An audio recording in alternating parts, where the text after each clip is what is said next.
Now then lads, welcome back to the channel. Today, I was recommended to have a look at the Chi shotgun, so I thought it was a pretty good time for Chi-Nanigans 2 Explosive Boogaloo.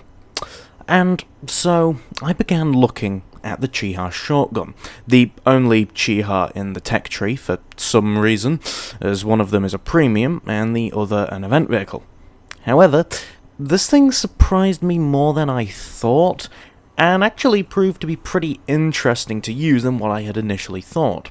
If you want to see me look at any other weapons or vehicles at Enlisted, let me know in the comments, and, well, I'd say let's get into some of the history behind this, more than unusual looking variant of the Chi.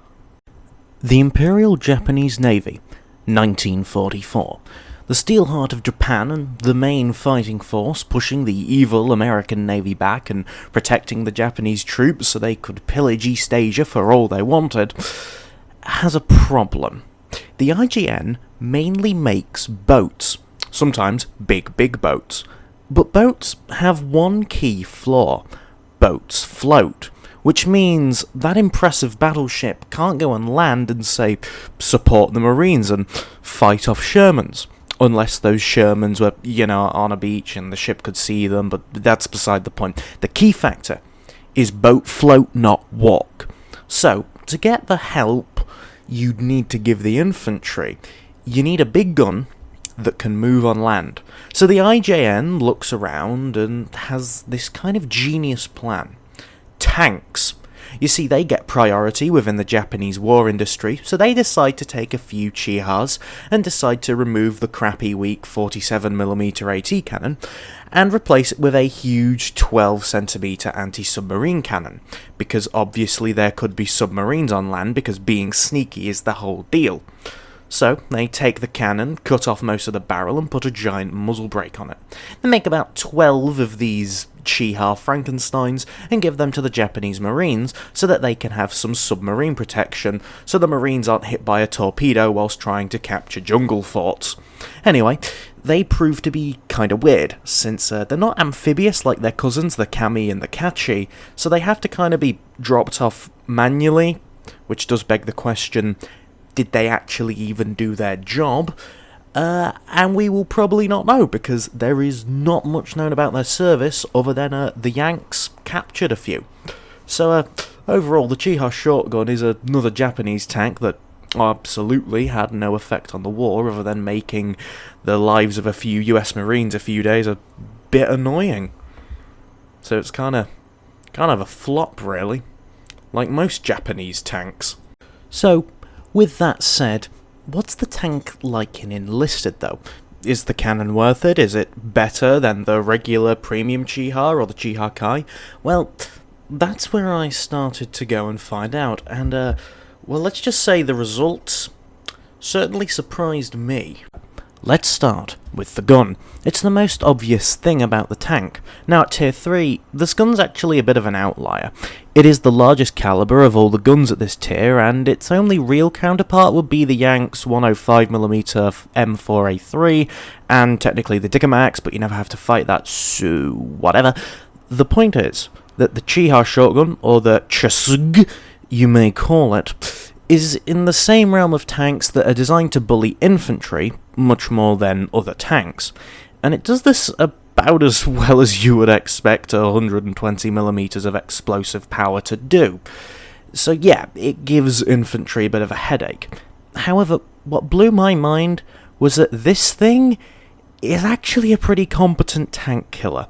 That's right, the tank with only 23 rounds of only HE can kill most of the Shermans up to, and probably even a few after the Jumbo.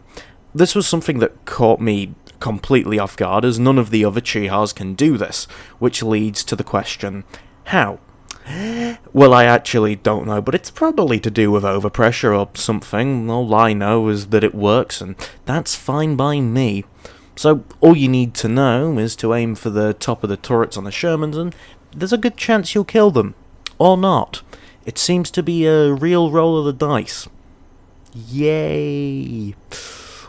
Anyway, The shotgun also comes with a bow machine gun, which is the Type 97, so identical to all other hull machine guns for Japan.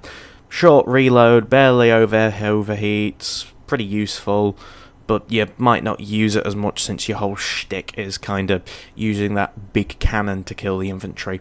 Though it is nice to use it to defend yourself from infantry whilst reloading or hitting targets outside your depression angle. Therefore, I'd say this thing has a pretty good gun, and it is kinda damn well worth it.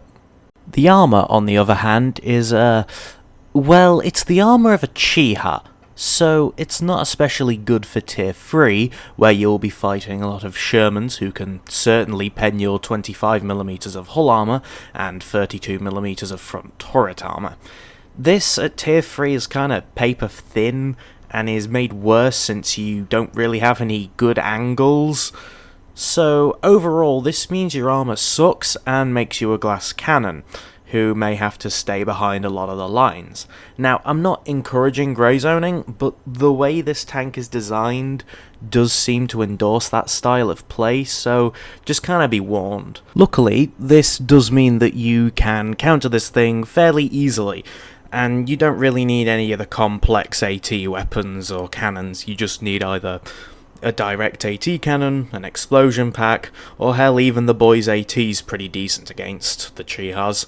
So you should try to play this thing probably smarter, and try and use cover to avoid being flanked or killed from the front or whatever by the Shermans, especially in an up tier when you're going up against, you know, potentially the Pershing. Finally is the mobility of this thing, which is kinda not that good as well. It claims to have a max speed of 40 km an hour, but at least to me, this thing felt like the slowest of all the Chi-Has, and barely ever seemed to go above 15 km an hour, even on the roads. This doesn't make it bad per se, but it is a bit frustrating if you quickly need to take cover though in the tank-on-tank kind of dueling. The turret traverse rate is also kinda crap, and as mentioned earlier, the gun depression is really bad, which does indeed give me depression as well. You do, however, get the full cupola and viewports, which is useful, and you have no problems using the tank from the cupola, thankfully. Overall, though, the mobility for the shotgun is fine, but nothing really to write home about, and the only major standout problem is the gun depression. So, overall, that was the Chi-Ha shotgun. A strong package in a small size that can somehow screw over Shermans despite it not feeling quite right. Overall, I'd say out of the Chi-Has that I've used, which is now all three, this is pretty good. Pretty up there, you know, pretty solid Chi-Ha. Therefore, yeah, I'd recommend it.